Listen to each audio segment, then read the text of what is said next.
تو وزیراعظم شہباز شریف کی قوم اور عالم اسلام کو عید الفطر کی مبارکباد۔ اپنے پیغام میں کہا کہ رمضان کے بعد عید کی خوشی ایک انعام ہے۔ اللہ تعالی ہماری عبادات کو قبول فرمائے۔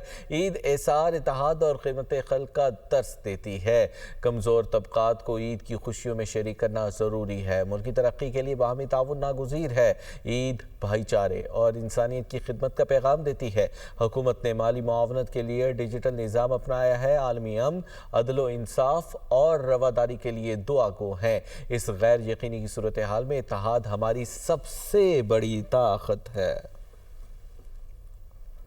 صدر مملکت آصف علی زرداری کی قوم کو عید الفطر کی دلی مبارکباد۔ پیغام میں کہا کہ عید الفطر صبر، تقوی اور اصرار کا حقیقی صلہ ہے۔ عید ہمیں نئی روحانی زندگی شروع کرنے کا پیغام دیتی ہے۔ عید کا اصل پیغام خود احتسابی اور اخلاقی طہارت ہے۔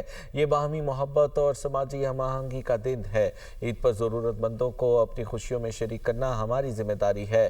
پاکستان کی ترقی ہم سب کی مشترکہ ذمہ داری ہے۔ اللہ تعالیٰ مسلم امہ کو اتحاد اور امن اور استحکام دے۔ مسلح افواج پاکستان کا عید الفطر پر اہل وطن کے لیے نیک تمناؤں کا اظہار۔ فیلڈ مارشل سید عاصم منیر کی جانب سے عید الفطر پر قوم کو مبارکباد۔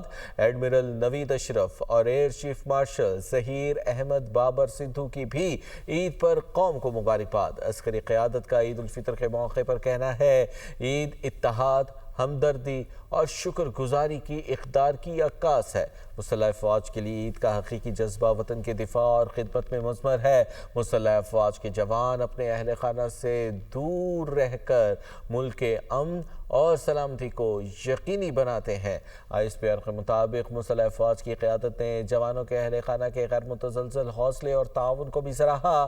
پیغام میں دعا کی گئی کہ یہ عید پاکستان اور پوری امت مسلمہ کے لیے امن، خوشحالی اور برکتوں کا باعث بنے۔ کچھ دیگر خبریں بلیٹن کا حصہ بنائیں گے۔ پیٹرول کی قیمت میں 76 اور ڈیزل کی قیمت میں 177 روپے اضافہ مسترد کر دیا گیا۔ وزیر اعظم کا پیٹرولیم مصنوعات کی قیمتوں میں مزید اضافہ نہ کرنے کا اعلان۔ کہا کہ اپنے اخراجات میں 69 ارب روپے کی بچت کر چکے ہیں۔ عید کے پرمسرت موقع پر قیمتوں میں اضافے کو مسترد کیا۔ گزشتہ ہفتے یعنی 13 مارچ کو عالمی منڈی میں تیل کی قیمتوں میں ایک بار پھر نمایاں اضافہ ہوا۔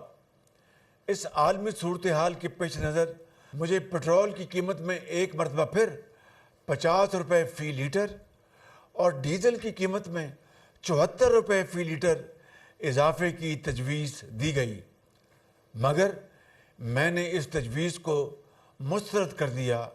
عالمی منڈی میں تیل کی قیمتوں میں ایک مرتبہ پھر ہوش ربا اضافہ ہو چکا ہے۔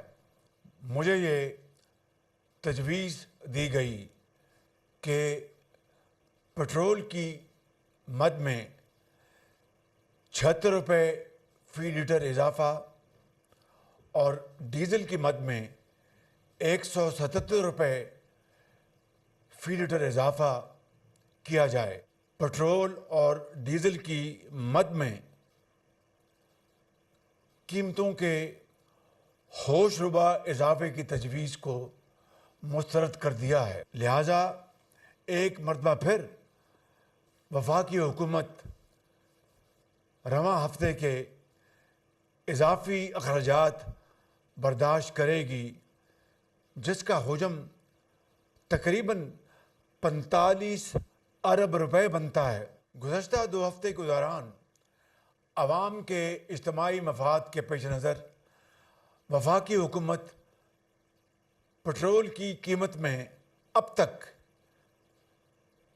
127 روپے فی لیٹر اور ڈیزل کی قیمتوں میں 252 روپے فی لیٹر اضافے کو روکنے کے لیے اپنی بچتوں اور ترقیاتی بجٹ میں سے 69 ارب روپے کی خطیر رقم خرچ کر چکی ہے۔ توانائی تنصیبات پر ہونے والے حملوں نے اس صورتحال کو مزید خطرناک بنا دیا ہے۔ اس وقت عالمی منڈی میں خلیجی تیل کی قیمتیں آسمان سے باتیں کر رہی ہیں۔ हुकूमत का पेट्रोलियम मसनूआत की कीमतें बरकरार रखने का फैसला, नोटिफिकेशन जारी कर दिया गया। हाई स्पीड डीजल की कीमत 335 रुपये 86 पैसे फी लीटर बरकरार। पेट्रोल की कीमत 321 रुपये 17 पैसे फी लीटर पर बरकरार रहेगी। डीजल पर 176 रुपये 41 पैसे फी लीटर पर फर्क हुकूमत बर्दाश्त करेगी। पेट्रोलियम डिवीजन के मुताबिक पेट्रोल पर 77 रुपये 98 पैसे फी लीटर सब्सिडी दी जाएगी। मट्टी के तेल की कीमत में बड़ा इजाफा, मट्टी का तेल 70 रुपये 73 पैसे फी लीटर महंगा हो गया। मट्टी के तेल की नई कीमत 428 रुपये 74 पैसे फी लीटर हो गई। नई कीमतों का इतलाक आज से हो गया। ओगरा की जानिब से नई कीमतों का नोटिफिकेशन भी जारी कर दिया गया है। मशरिक़ वस्ता में जारी कार्रवाइयाँ समेटने पर गौर कर रहे हैं। मशरिक़ वस्ता में फ़ौजी अहदाफ के हुसूल के करीब पहुँच गए हैं। ईरान की मिसाइल सलाहियत और लॉन्चर्स को मुकम्मल नाकारा बनाने का हदफ है।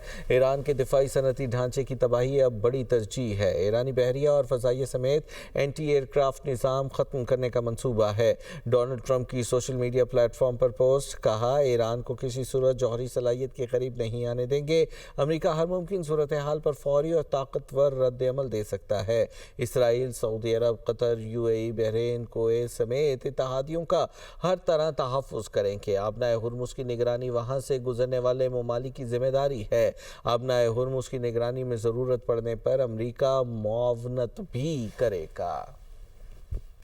इसराइली और अमरीकी हमले में तर्जुमान पासदारान इनकलाब शहीद। सरकारी टीवी ने ब्रिगेडियर जनरल अली मोहम्मद नाइनी की शहादत की तस्दीक कर दी। इसराइल का आला ईरानी इंटेलिजेंस अहदेदार मेहदी रुस्तमी और बसीज फोर्स के अफसर इस्माइल अहमदी को शहीद करने का दावा सामने आ गया। मुख्तलिफ इलाकों में वहशियाना बमबारी, मशरक़ी तेहरान और सूबा करमान में धमाके सुने गए। साहिली इलाके नूर पर भी हमले। पासदारान इनकलाब ने एक और अमरीकी ड्रोन तबाह कर दिया। अमरीका के 3 बहरी बेड़े सैन डियागो से मशरिक़ वस्ता के लिए रवाना। मशरिक़ वस्ता में हज़ारों इजाफी अमरीकी फ़ौजी तैनात करने की तैयारियां। अमरीकी मीडिया का कहना है कि ईरान पर ज़मीनी हमले की क़यास आराइयाँ बढ़ गईं। बेशतर अमरीकी शहरी ईरान पर ज़मीनी हमले के ख़िलाफ़ हैं। मशरिक़ वस्ता में जारी जंग, नेटो ने इराक़ में अपना मिशन मुकम्मल तौर पर यूरोप मुंतकिल कर दिया। गैर फौजी मिशन के आखिरी एहलकार को भी इराक़ से निकाल लिया गया। नेटो के मुताबिक ये मिशन बगदाद के ग्रीन जोन में इराक़ी फ़ौजी अड्डे पर कायम था और अमरीकी सिफारत खाने के करीब इस फ़ौजी अड्डे को मुतअद्दिद बार निशाना बनाया जा चुका है। ये मिशन अब इटली के शहर नेपल्स में वाक़े अपने इलाक़ाई हेडक्वार्टर्स से जारी रखा जाएगा। ईरान के अमरीकी और इसराइली तनसीबात पर हमले। इसराइल के दारुल हुकूमत तल अवीव में धमाके, मिसाइल के टुकड़े गिरने से आग भड़क उठी। कई इमारतों को नुकसान भी पहुंचा। 9 अफराद जख्मी हुए। हैफा और अशदूद रिफाइनरीज नसरुल्लाह मिसाइल का निशाना बन गई। कुवैत की मनाल अहमदी ऑयल रिफाइनरी पर ड्रोन से हमला किया गया। आग लग गई और कई यूनिट्स आर्जी तौर पर बंद हो गए हैं। सऊदी अरब ने ड्रोन्स और बहरीन ने मिसाइल तबाह करने का दावा कर दिया। बगदाद में ड्रोन हमले, इराक़ी मज़ाहमती गिरोह के विक्ट्री बेस और अरबिल में अमरीकी अड्डों पर ड्रोन हमले। पासदारान इनकलाब का कहना है बैलिस्टिक मिसाइलों और ड्रोन से खित्ते में अमरीकी अफवाज के ठिकानों, रेडार सिस्टम्स और मकबूजा फ़लस्तीनी इलाकों में फ़ौजी तनसीबात को निशाना बनाया गया है। ईद से पहले होने वाली बारिश से कराची का मौसम खुशगवार हो चुका है। महकमा मौसमियात का कहना है कि ईद उल फितर पर शहर कायद में मौसम जुज़वी अबर आलूद रहेगा। मज़ीद क्या तफसीलात हैं, आइए जानते हैं इस रिपोर्ट में। कराची में 2 दिन कबल होने वाली ज़ालाबारी और रिमझिम के बाद गर्मी की शिद्दत कम हो गई है और मौसम खुशगवार है। शहरी ईद की छुट्टियां खूब एंजॉय करें। महकमा मौसमियात के मुताबिक आज मौसम ज्यादातर अब्र आलूद रहने के साथ शहर के मज़ाफ़ात में कहीं बूंदाबांदी तो कहीं हल्की बारिश हो सकती है। आज दर्जा हरारत ज्यादा से ज्यादा 29 से 31 डिग्री सेंटीग्रेड रहने, जबकि इतवार को 33 डिग्री सेंटीग्रेड तक रहने का इम्कान है।